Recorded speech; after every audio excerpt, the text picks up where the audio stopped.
Welcome back to my mini free motion challenge quilting along, where we're using the reverse applique technique to practice machine quilting to create a layered effect with the quilting. I have my two quilt sandwiches basted and ready to go. This one with the beautiful, bold, cool print, and this one with the warm, cheery pink and red leaf. I've got my coordinating threads and I'm ready to start quilting. Throughout the regular free motion challenges, I demonstrate on a sewing machine and a long arm, and this one is no different.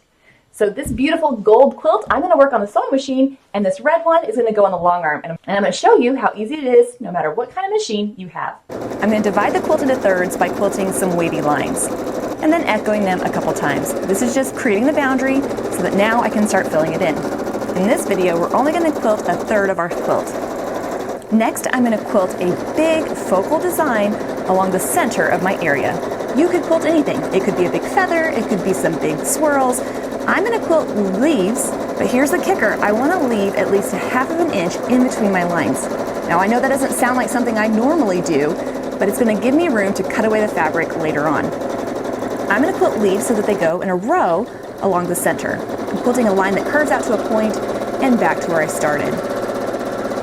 Adding some echo lines, and then continuing on. If you bought the coordinating thread collection, go ahead and use the color that's closest to the quilt top. On this particular quilt though, I'm going to use the contrasting color so that you can see what I'm doing. If you find yourself not in the area that you want to be, you can use echoing to maneuver your way around the design. As you're quilting, you may notice that those extra layers of fabric might make the quilt a little bit more difficult to move it around. That's exactly the reason why we're starting with smaller fabric so that we're not wrestling a whole large quilt under here. Just take your time, have good posture, and know that you'll be finished soon.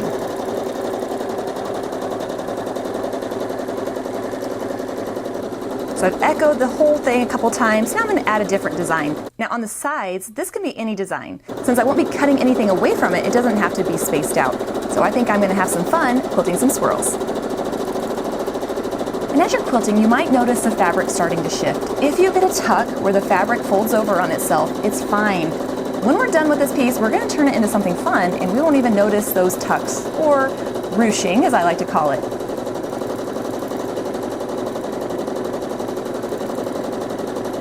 It gets a little tricky when I get close to the edge and I don't have quite enough fabric to grab. So what I'll do is just turn the quilt around so that I can have some fabric to grab on the sides. I'm going to keep quilting this. I'm going to do the same on the other side, and then we'll get to the fun part.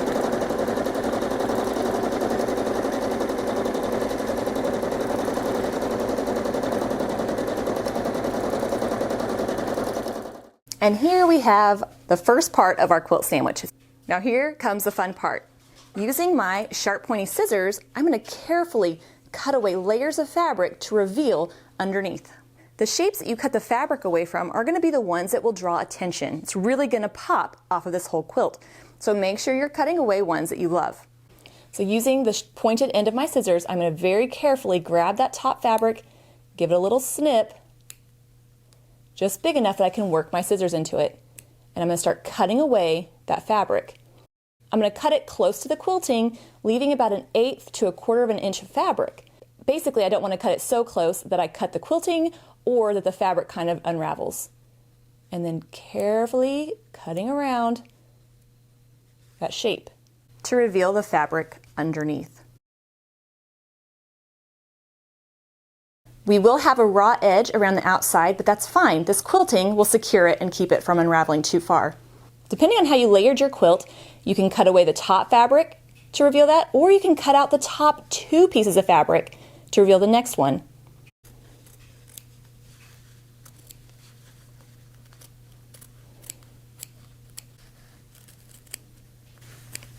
And you can start to see the 2 colors coming out. And this is exactly why we wanted to leave space in between our lines so that we'd have plenty of room to work with. I'm going to cut out a few more leaves just to see what it looks like. Now I'm going to be honest with you. There's a good possibility that it's going to take longer to cut away the fabric than it did to actually quilt the quilt. But this is something you can do when you're watching TV or at a family gathering. It's kind of satisfying and a little addicting to pull those fabric pieces off and reveal the colors underneath. Okay, so I know you're probably thinking, what happens if I cut through the fabric I didn't mean to cut through? You can put a little bit of fray check or fabric glue, but honestly, I just leave it there.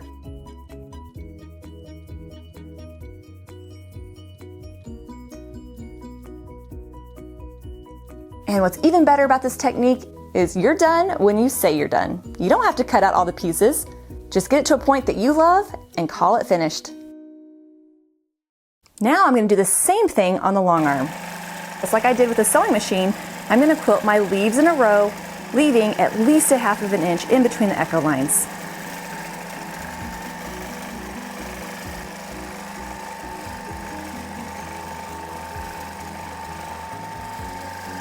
Adding some echo lines, then filling around it with a different design.